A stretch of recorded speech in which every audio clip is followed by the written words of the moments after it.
राज्यातील तापमानाच्या पाऱ्यामध्ये चढ उतार पाहायला मिळत आहेत। वादळी वारे, ढगाळ वातावरणासह पावसाची शक्यता सुद्धा वर्तवण्यात आली आहे।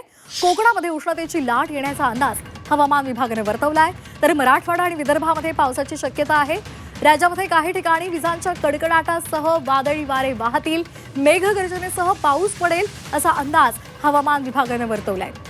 13 ते 16 मार्च या दरम्यान मध्य महाराष्ट्र, मराठवाडा आणि विदर्भामध्ये काही ठिकाणी मेघगर्जनेसह पाऊस पडेल, तर आज आणि उद्या उत्तर कोकणामध्ये काही भागात उष्णतेच्या लाटेची शक्यता आहे।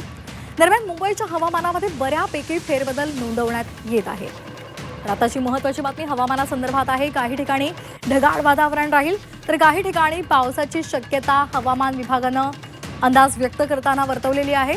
त्यामुळे वादळी वारे, ढगाळ वातावरण राहील आणि मेघगर्जनेसह पाऊस होईल असा अंदाजही वर्तवण्यात आलाय। कोकणात मात्र उष्णतेच्या लाटेचा इशारा देण्यात आलाय।